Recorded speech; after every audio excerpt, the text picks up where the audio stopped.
Au nom du Père et du Fils et du Saint-Esprit, ainsi soit-il. Je voudrais aujourd'hui aborder ce qui est compté parmi les dons du Saint-Esprit. Pour ma part, je lirai à ce sujet que j'ai abordé l'autre jour dans l'entretien, c'est-à-dire cette joie, hein, cette joie parfaite qui est comme l'habitation de Dieu en nous, cette présence de Dieu qui est toute notre joie. Et là, je dirais aussi que cette présence de Dieu est toute notre force. Toute notre force. Et c'est ce sujet que je voudrais aborder aujourd'hui, c'est-à-dire c'est ce que nous appelons ce don de force, le distinguer de ce qui n'est pas réellement la force.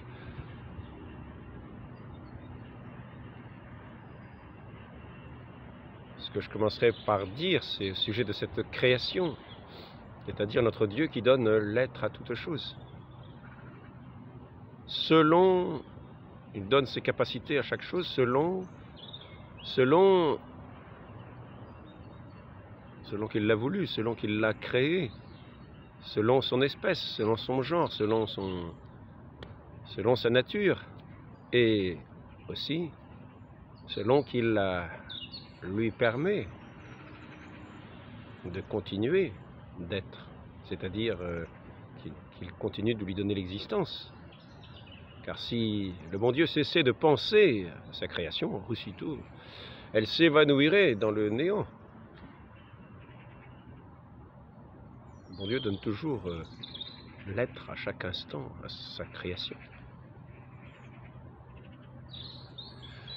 Et ainsi, toute force, toute puissance est en Dieu. Et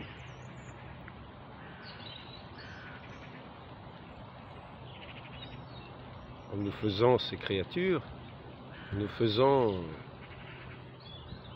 ayant créés, il nous donne l'être, un être pour nous hommes. Il nous a fait à sa ressemblance, il nous a fait à son image et à sa ressemblance, cette ressemblance que nous avons perdue, mais qui était dans son amitié qui nous faisait ressembler à celui que nous aimions dans cette amitié. Nous disons qui se rassemble, qui se ressemble, s'assemble. Et donc, dans cette union que nous avions avec notre Dieu, dans cet amour, nous étions dans sa ressemblance. Maintenant, pour parler de ce don de force, je voudrais faire quelques distinctions, c'est-à-dire montrer,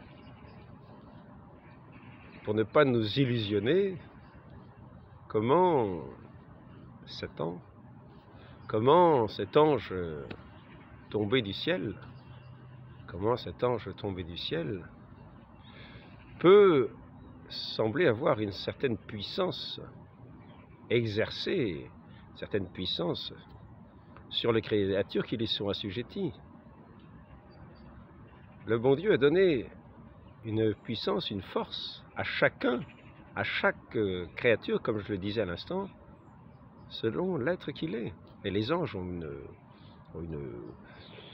une capacité d'agir qui nous dépasse. Nous voyons ça dans diverses manifestations. Dans diverses manifestations, nous avons pu voir cela. Il est vrai que Dieu donne sa toute-puissance d'agir. Il peut donner sa toute-puissance d'agir à une personne qui va agir en son nom. Par exemple, nous avons l'apparition de Saint Joseph à Cotignac. Et nous voyons un homme,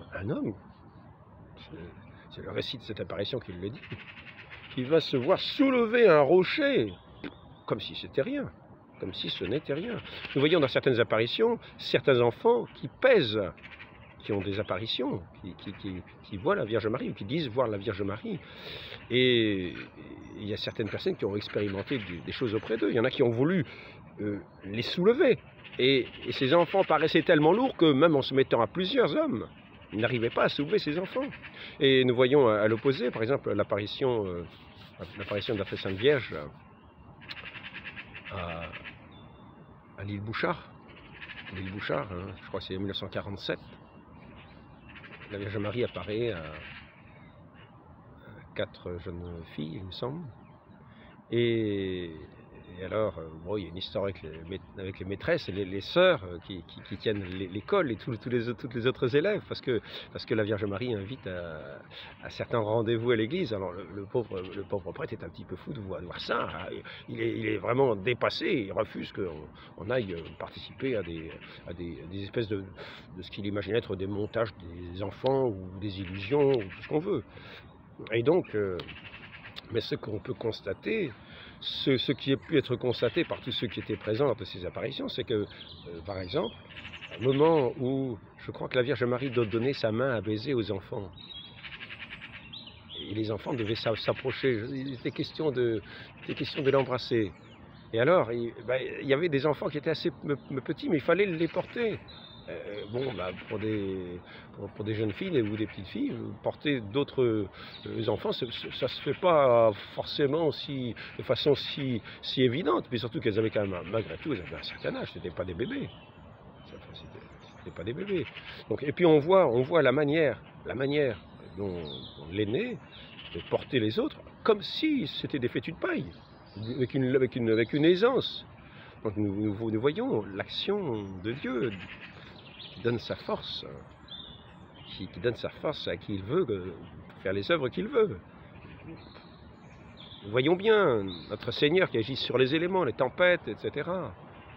Nous voyons bien cette force divine qui agit de toutes les manières, dans les miracles, qui rend des éléments de la nature impuissants à avoir leurs effets, comme par exemple des gens qui vont dans des flammes et qui ne sont pas brûlés par ces flammes. Des gens qui... Bon, on peut aborder comme ça tous les sujets, on peut aborder tous les sujets, mais il y a cette puissance de Dieu agissante. Et je dirais qu'à l'opposé, il y a l'illusion du diable, qui lui a une certaine puissance que Dieu lui a remise, et qui entend que les dons qu'il lui a fait, qui correspondent à sa nature angélique, et peut-être même archangélique. Hein, c'était c'était l'ange le plus brillant au ciel, l'ange dit Lucifer, le porte-lumière, qui est tombé par son orgueil. Ce ciel qui s'est détourné de Dieu par son orgueil, qui, d'une certaine manière, voulu se faire l'égal de Dieu, et s'est détourné de son Dieu, a perdu cette grâce divine, et s'est trouvé privé de la gloire de Dieu, s'est trouvé à ramper sur terre comme un serpent. Et là, cet esprit angélique qui n'est pas Dieu, a à la fois la puissance angélique que Dieu a donnée aux anges, aux archanges, et à toutes ces puissances angéliques. Il leur a donné une certaine capacité, une certaine puissance, une certaine instantanéité dans l'action, mais en même temps, ce n'est pas la toute-puissance.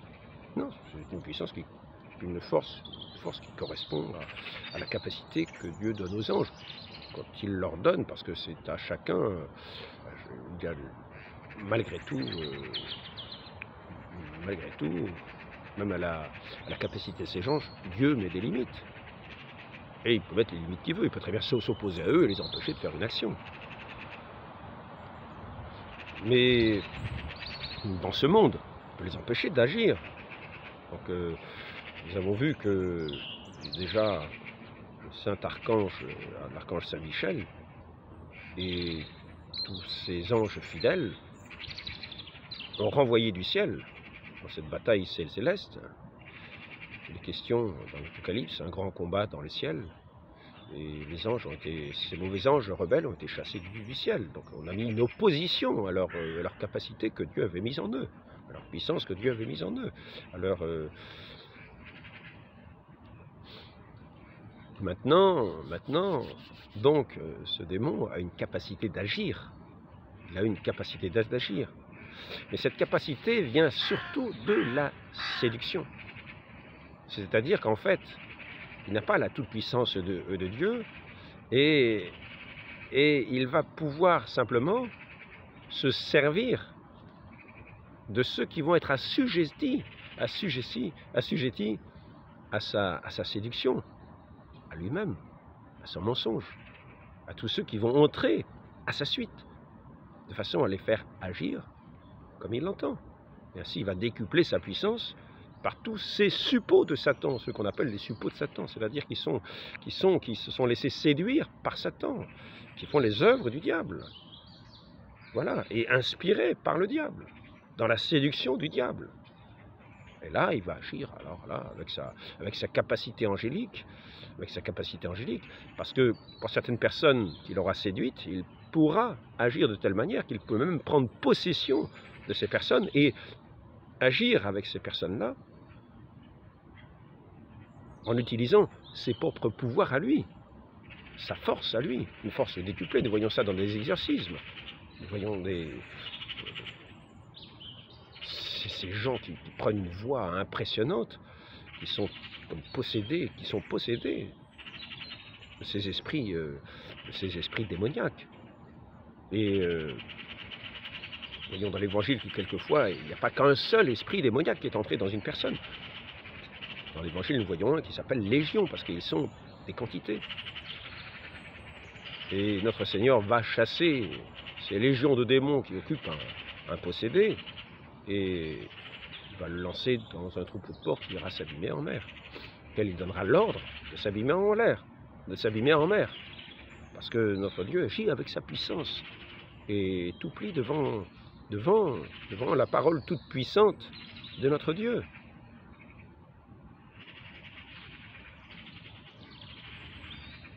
Il va mettre un ordre à toute chose. Il met un ordre à toute chose. Et en général, c'est cet ordre naturel de la création qu'il a faite est respecté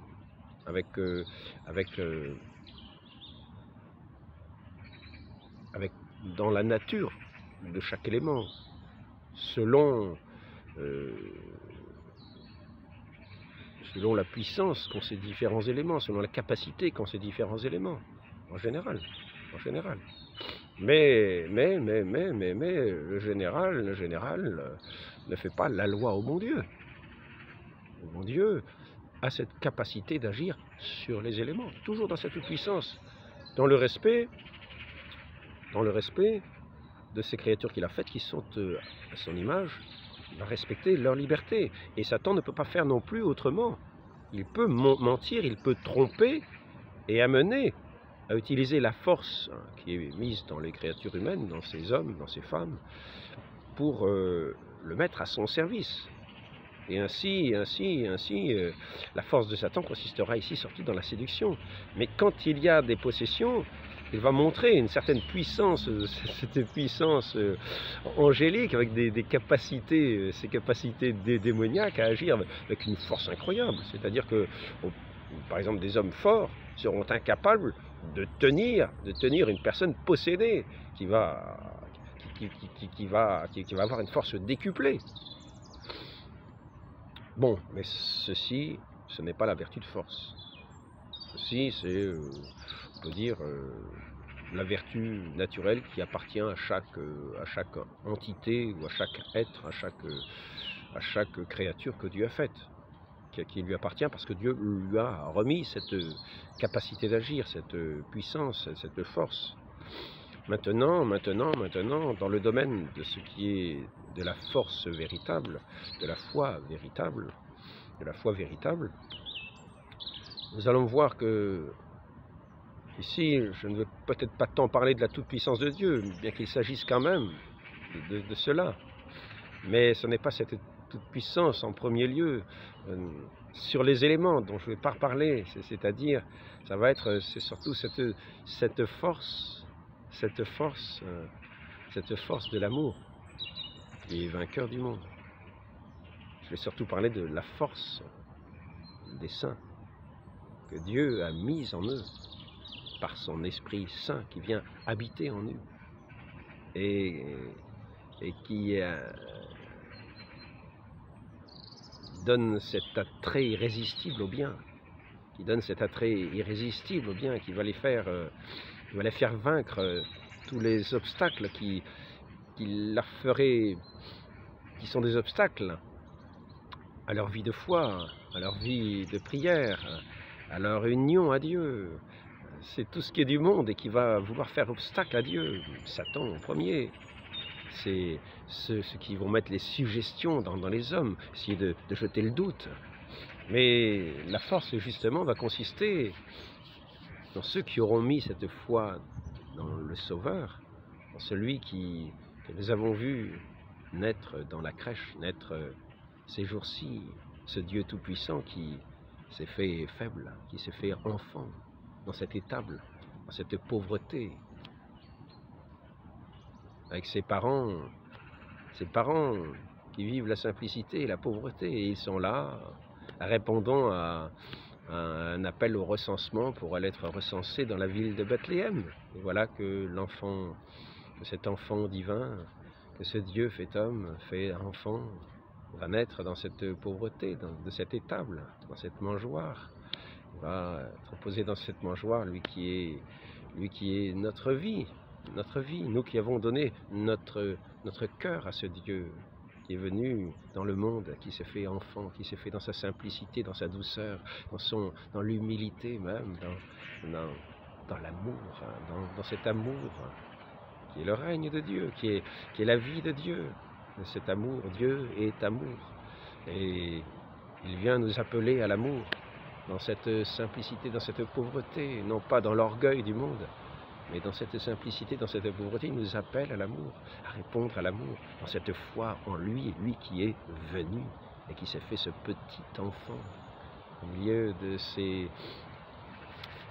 la Vierge Marie, de Saint Joseph, et de cette jeune femme si pure, si humble. Je reviens.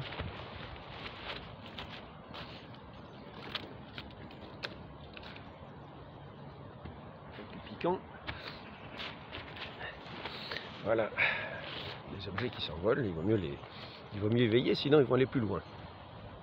Et ça, c'est la puissance du vent. La puissance du vent. Oui, la puissance des éléments, la puissance du vent qui fait que ça n'aurait pas pu soulever un caillou d'une tonne, mais ça a soulevé quelque chose qui ressemble qui a la légèreté d'une feuille. Et donc il y a cette prise au vent. Nous ne donnons pas prise aux démons. Ne donnons pas prise aux démons pour être emportés par lui. Et cette force, elle nous vient de ce que nous tournons nos regards vers ce petit enfant qui naît dans cette crèche, de ce Dieu d'amour. Il vient nous appeler à l'amour. Il faut mettre notre foi en lui. Lorsque nous mettons notre foi en lui, lorsque nous l'accueillons, eh bien, il vient à ce moment-là habiter en nous. Il vient habiter en nous avec cet esprit de vie. L'esprit de vie, c'est justement l'esprit de vérité, justement la force véritable. Il n'y en a pas d'autre. Il n'y en a pas d'autre. C'est pour ça que Satan, souvent, ne peut pas faire autre chose que la séduction. Il séduit. Il séduit.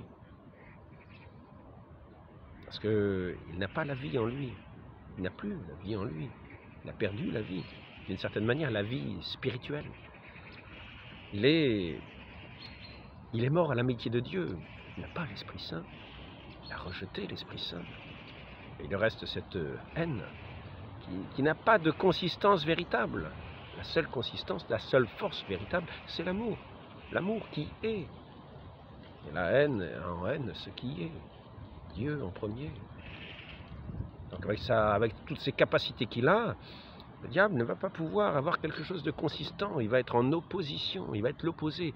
C'est Satan, l'opposé au vrai, l'opposé au bien, l'opposé à la vérité, l'opposé à la vie. L'opposé à la vie. Il va vouloir planter ses crocs dans tout ce qui est vivant pour y mettre son venin, pour séduire les esprits.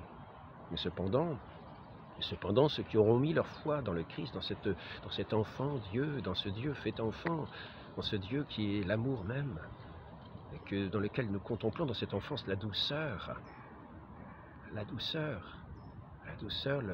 qui est déjà le charme de l'amour, la douceur, c'est cette pureté, la pureté de la vie, la pureté de la lumière, toute la lumière du Christ dans cet enfant. Et c'est eux que les mages, que les mages à la lumière de cette étoile ont suivi jusqu'à la crèche, dans la simplicité, dans le dénuement par rapport au monde. Et ils ont finalement remis leur trésor aux pieds de cet enfant, en le reconnaissant comme leur Dieu véritable, c'est-à-dire celui qui est, je suis celui qui est. C'est ainsi que notre Dieu se donne à connaître à Moïse dans le buisson ardent.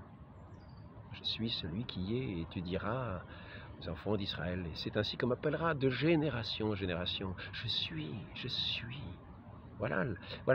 Et c'est ici notre force véritable, parce que la force est dans ce qui est, non pas dans ce qui n'est pas. Et notre Dieu, parce que nous l'accueillons, nous donne cette grâce, qui est cette amitié. Il vient habiter en nous donner son esprit, celui qui est, vient habiter en nous, nous remplir, nous vivifier, nous renouveler, faire de nous ces créatures nouvelles, nous qui avions perdu la grâce de Dieu, et qui étions morts spirituellement, comme Satan était mort spirituellement. Nous avons été, nous qui écoutions Satan, nous étions devenus morts spirituellement, comme Satan est mort spirituellement. Il sera dans les ténèbres éternelles. Et si nous le suivons jusqu'à la fin de notre vie, si nous sommes séduits par lui jusqu'à la fin de notre vie, nous serons dans les ténèbres éternelles, dans cette mort éternelle, dans ce néant éternel où il n'y aura que haine, opposition, rage. Pas parmi tous ces mots, il y aura ce regard de Satan sur nous, ce regard du diable que nous verrons, que nous aurons posé sur nous, un regard infect, un regard de haine, un regard... Voilà le regard que nous aurons dans les enfers. Si nous suivons celui qui n'est qu'illusion, celui qui n'a pas la force véritable, parce qu'il n'a pas la vie, il n'a pas la vie en lui. Et nous sommes venus dans cette semaine, qui est une sainte semaine. C'est cette semaine, nous fêtons tous les jours ce Noël, c'est-à-dire cet enfant, la naissance de cet enfant, qui est Dieu, qui est le Verbe éternel, qui est venu dans notre humanité, qui est venu dans la simplicité, dans la douceur, dans la petitesse d'un enfant, dans la vie même, celui qui est, non pas qui est, mais qui veut détruire et démolir, non, celui qui est la vie, et qui donne la vie à toute chose, et qui, dans cette vie, donne aussi la force de tenir dans la vie. C'est ainsi que nous avons le secours de cet Esprit Saint. Nous recevons cette grâce divine, nous avons le secours de cet Esprit Saint qui va être notre défenseur contre tous les traits du démon. Il va nous éclairer nos regards pour discerner ce qui est de cette œuvre de mort afin de la rejeter avec force dans la foi. Notre force vient de notre foi. Le vainqueur du monde, c'est notre foi, mais pas notre foi au diable. Notre foi en celui qui s'est fait ce petit enfant. Dans cette simplicité, dans cette douceur, dans cette humilité, dans cette tendresse, dans cette amabilité, dans cette suavité, dans cette simplicité, dans ce regard pur, qui n'est pas le regard de Satan que dans les enfers les damnés auront éternellement en compagnie. Ce regard infect, ce regard de désolation, ce regard de désespoir, ce regard de haine, ce regard de terreur, ce regard d'effroi. Non, là c'est la douceur même, la douceur de la vie qui se donne à nous. Et c'est là toute notre force, parce que nous qui avons reçu ce Dieu dans la foi, et qui en avons fait notre nourriture, lorsque nous le recevons tous les jours, sensiblement dans sa chair, sur nos lèvres, dans notre bouche, dans la sainte communion, qu'il soit notre pain vivant, qu'il soit notre vie, qu'il vienne être toute notre lumière intérieure et notre force. Il est notre pain de vie pour nous donner cette force, c'est-à-dire pour nous donner la vie, qui est la force véritable, qui est la lumière devant laquelle les rayons des ténèbres se dissipent. Notre Seigneur est venu dissiper les ténèbres du monde. Mais ceux qui l'ont accueilli entrent dans cette lumière, ils deviennent des enfants de la lumière. Et ils sont dans cette force de la lumière par la foi qu'ils ont en lui. Mais ceux qui perdraient cette foi, qui auraient ce doute que Satan veut insinuer par ses paroles, par ses charmes, par ses fausses puissances, par ses attraits, par ses par ses traits orgueilleux, par ses haines sournoises et secrètes qu'il fait passer quelquefois pour des amitiés qui tournent à la calomnie, qui tournent à la calomnie de ceux qui sont nos plus véritables amis, en particulier notre Dieu. Et tous les saints de la cour céleste et tous les saints qui peuvent nous entourer. Eh bien cette simplicité, lorsque nous accueillons notre Dieu, lorsque nous avons foi en lui, à ce moment-là, nous sommes invincibles. Le monde est vaincu. Cette force, non seulement c'est la force de Dieu agissante en nous, par son Esprit Saint qui agit en nous, et qui peut agir sur l'extérieur avec la toute-puissance de Dieu, comme il l'entend, comme tous les saints ont fait par le passé, pour empêcher des poisons d'agir. Comme saint Paul, lorsqu'il a été mordu par ce serpent sur cette île où il avait échoué avec d'autres marins avec un bateau. Et il s'était fait mordre par un serpent et les gens pensaient qu'il était donc maudit. Et en fait, quand ils ont vu que ce venin du serpent ne lui faisait rien, ils ont au contraire considéré la force divine qui était en lui et qui annihilait ce poison. Ainsi, c'est cet Esprit Saint nous donne, cet esprit d'amour, nous donne d'aller à ce qui est vrai, de la vérité, à son Fils, qui est la vérité même, pas au Fils de l'Esprit Saint, au Fils du Père éternel, duquel cet Esprit Saint procède,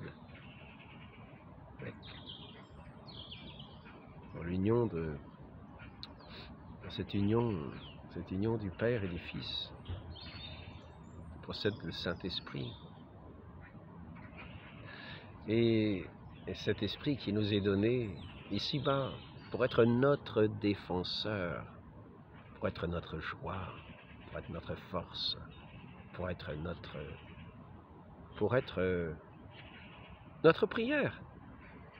C'est lui qui vient prier en nous, pour adresser nos prières au Père. Nous entrons dans ce mouvement de l'amour de Dieu, dans cette vérité éternelle,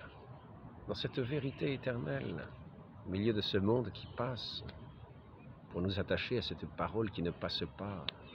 Et c'est ainsi que nous passons au travers du monde avec cette force de la foi, au milieu de ce monde. Si nous avons la foi, et notre Dieu nous donne sa force toute puissante pour ne pas chuter, pour ne pas tomber, autant que nous demeurons en lui, dans la force de la foi, dans la simplicité, comme cet enfant, à l'image de cet enfant, dans cette nuit, lui qui est la lumière, dans la grâce, dans la douceur, dans l'humilité, dans la tranquillité, cette force qui est toute tranquille, mais qui abat les esprits les plus mouvementés, qui terrasse les esprits les plus mouvementés. C'est ainsi que triomphent tous ceux qui demeurent en Dieu, qui est toute leur vie, toute leur force, toute leur plénitude, comme je l'ai déjà dit, qui est leur bien souverain, qui est la vie, tout simplement la vie, cette vie éternelle. Donc, je voudrais dire,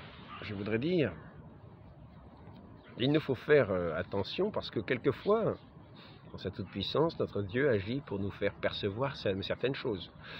Aujourd'hui, j'ai appris, c'est peut-être un petit peu hors sujet, ce que je vais dire maintenant est peut-être un petit peu hors sujet, mais nous voyons que providentiellement, Dieu nous avertit pour ne pas tomber dans les séductions de Satan, quelquefois.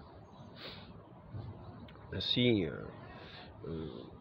l'Église est cette arche sainte de ce Saint-Esprit agit comme l'asile de ces âmes qui ont mis leur foi dans notre Seigneur, dans ce petit enfant qui s'est fait homme pour être un jour mis en croix par les hommes sous l'inspiration de Satan, qui avait choisi plutôt l'orgueil, la haine, les œuvres de mort, et qui avait condamné finalement celui qui est la vie, notre Seigneur Jésus-Christ, qu'il avait mis à mort, non pas Non pas que notre Seigneur, non pas que notre Seigneur se soit échappé et voulu fuir cette condamnation des hommes. Il y a fait front, il y a fait front. Et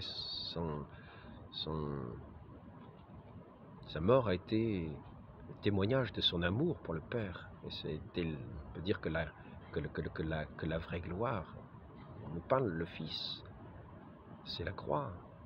C'est la croix qui est ce témoignage de l'amour du Fils pour le Père, de l'amour du Père pour le Fils, de cet amour intime, de cette fidélité, de cette union. Le Fils témoigne du Père et de son amour pour le Père. Et c'est sur la croix qu'il en témoigne. Et le Père montre cet amour pour le Fils, en particulier à la résurrection. Il lui rend toute gloire, tout honneur. Il le place dans le Christ, dans son humanité, au sommet de toute la création. Il vient siéger avec, le Verbe éternel vient siéger avec son humanité à la droite du Père, dans la gloire. Et donc nous sommes prévenus, quelquefois, pour ne pas être séduits, pour ne pas aller sur une autre route qui nous entraînerait non pas dans la gloire du ciel, mais dans les abîmes de l'enfer. Notre Dieu nous donne des signes. Et il nous a donné son Église, qui est plus qu'un signe, qui est notre arche sainte, qui est notre nouvelle crèche, d'une certaine manière, où Jésus se donne, l'enfant Dieu, qui s'est livré sur la croix pour être notre pain vivant. Il se donne dans cette Église, dans sa sainte communion, dans cette hostie sainte, pour renouveler ce sacrifice où son sang vient nous laver de tous nos péchés, et où il vient nous nourrir par sa vie qu'il nous donne, dans sa chair. Dans cette Église où ce sacrifice est offert, dans cette Église qui est cette communion des saints, dans cette Église où quelquefois s'introduisent les méchants qui sont là en apparence, mais qui ont leur âme détournée de Dieu. Ils font les œuvres du diable à l'intérieur. C'est ainsi que quelquefois nous pouvons avoir les grâces de distinguer à l'intérieur de cette Église ceux qui y appartiennent vraiment, ceux qui lui appartiennent vraiment de cœur, c'est-à-dire qui sont vraiment vivifiés, qui sont cette grâce, qui ne sont pas les méchants de l'Église, mais qui lui appartiennent par l'amour, par la charité. Et il y a ceux qui veulent, qui se sont comme introduits dans cette Église, dans cette bergerie, dans cette crèche sainte, et pour faire des œuvres du séducteur. Et là, notre Dieu qui est le garant de son Église, qui a donné sa vie pour son Église, pour la gloire de Dieu, afin que cette Église porte du fruit à la gloire de Dieu, comme une vigne généreuse, comme une vigne qui fructifie de ses bons fruits, de toutes les vertus de Dieu dans sa création. Eh bien, il peut nous donner quelques signes dans cette toute-puissance, des signes quelquefois tout simples. Ainsi, nous avons vu, malheureusement, je ne sais pas si c'est le lieu d'en parler, mais c'est peut-être pas le lieu d'en parler, j'en parlerai ailleurs. Je vous ai tenu dans cette... Mais ce sera un autre sujet, parce que ce serait dommage de l'aborder là. Néanmoins, soyons en sûreté, nous qui mettons notre foi dans celui qui a daigné se faire paraître dans le jour de notre humanité, dans ce petit enfant qui est la vie, et dans lequel nous accordons notre foi, lui qui est l'envoyé du Père, qui est la bonne nouvelle du Père, qui manifeste tout cet amour du Père pour l'humanité, dans la simplicité,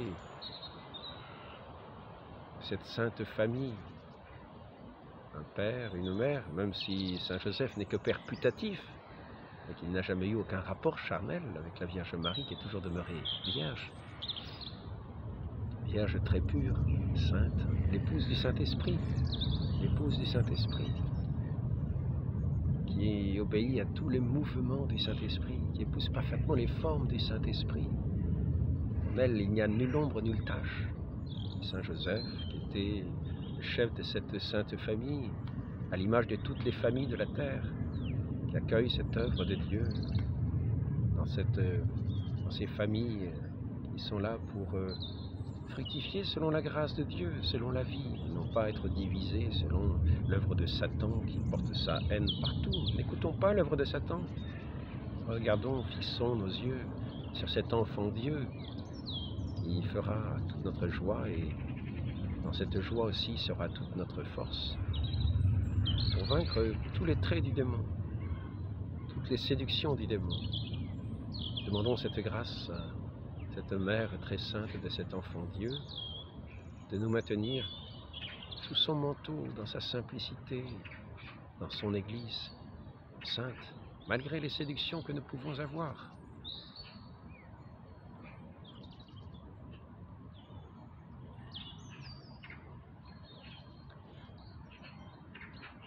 Au nom du Père et du Fils et du Saint-Esprit, ainsi soit-il.